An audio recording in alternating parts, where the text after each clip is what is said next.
Good morning everyone. So our team is team 9. Myself AKSHITHA, DHAANYA and GOUTHAM are presenting this topic on remotely operated vehicle. So I'm going to give a brief introduction of what is ROV. ROV or remotely operated vehicle is an underwater vehicle that is used for underwater water explosion, or it can be used for marine exploration. So some of the words which are related to ROV include buoyancy, which means that the ability of a system to float, or tensors, which are cables that are attached from the vehicle to the outer source, used mainly for data and communication. Or it also includes battery or the power source on which the system runs. So the main component of the ROV includes the actuator. The actuator is a mechanical device that depends, it maintains the steering of fins and regulates the working of the vehicle. So in this presentation we'll be talking about the modifications involved in the spacer ROV and the involvement of the ROV in marine explorations. So my friend DHAANYA will give introduction on literature survey.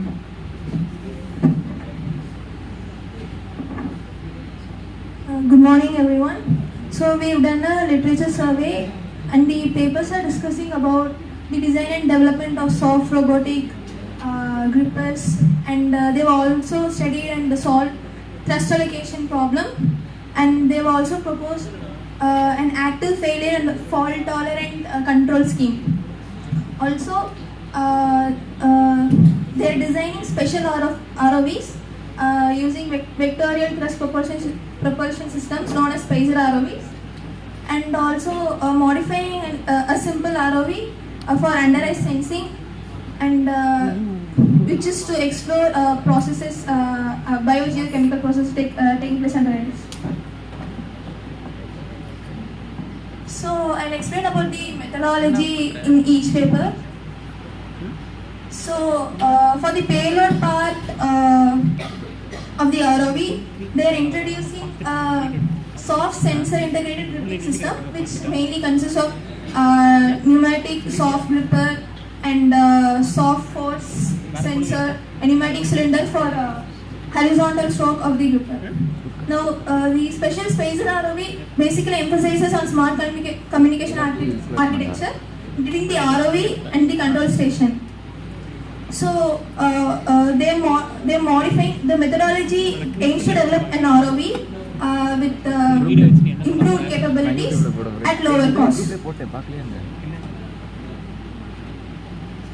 And the under-ice sensing methodology, it highlights the process of modifying an existing ROV with advanced navigation and sensing capabilities, and it is provided with a system upgrade with integrated sensors, and it is equipped with Doppler velocity log, attitude heading reference system and extended Kalman filter, which are helpful in implementing advanced dead reckoning navigation.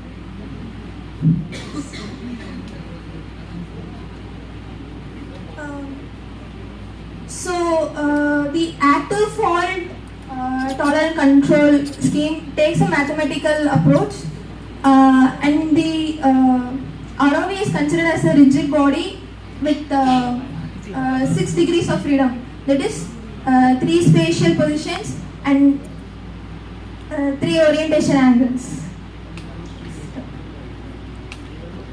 So dealing with the thrust allocation problem,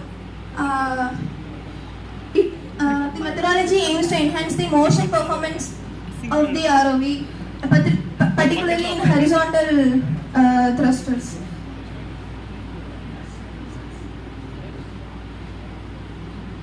So my friend AKSHITHA will explain about research for targeted.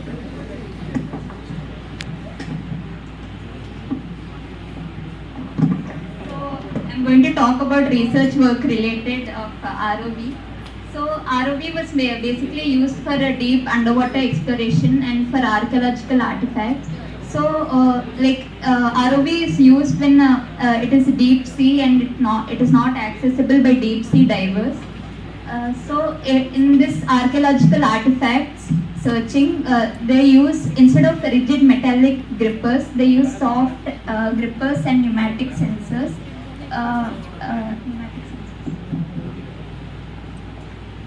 So this also gives an insight on this ROV is also used in icy underwater experiments.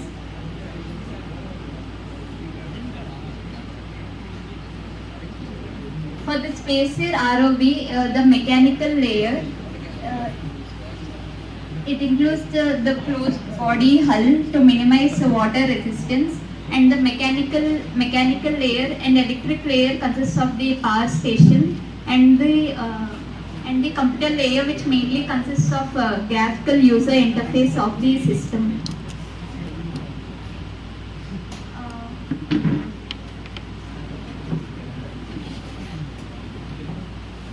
Now Gautam will explain about results and discussion.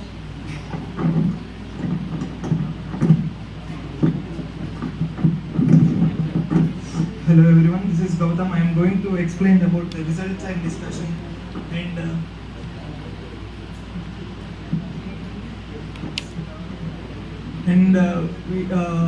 Once observe these graphs, there are two graphs in this, and the graphs between the applied bending forces and cavity pressure of soft grippers, and another one is between measured potential difference and cavity pressure of soft grippers.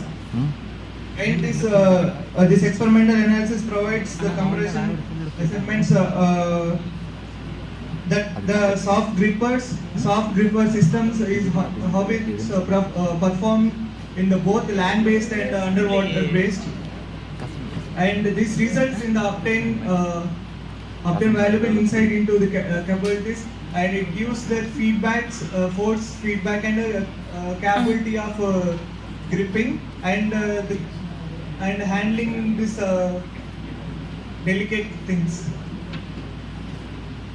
And coming to this part, there are four types of spaces or ROVs.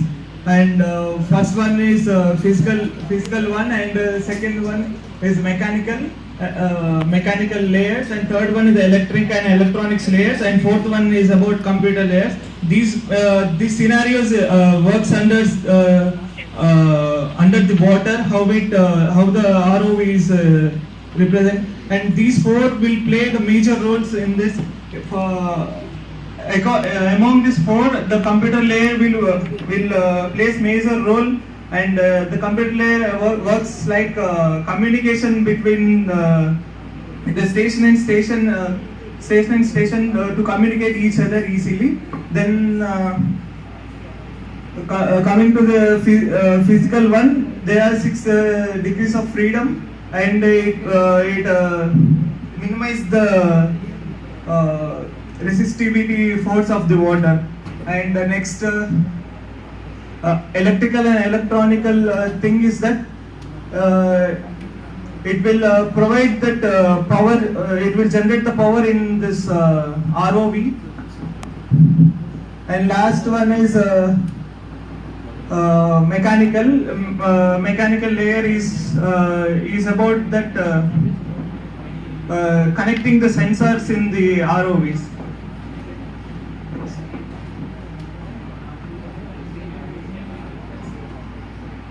And coming to conclusion, the first one, we have studied the focusing and development on integration soft emulation of grippers into the ROV. And next is new inspection class category space ROV developed to overcome some disadvantages among the existing ROVs in same categories. And third one is demonstration of upgrading, the ROVs will work under the ice environment also. And fourth one is thirst allocation design. In this article, we can see this how the ROVs are modified and how it has become successful and how it works works. This article will say. And coming to the last one, if the ROVs get any fault and failures, then this tolerance will occur and it will reduce this failure things. And the engineers were also can easily design the product without the failures and faults. And this is all the conclusion. And we have took these references and these articles and in what years it has been published. This is the final conclusion we have. Thank you.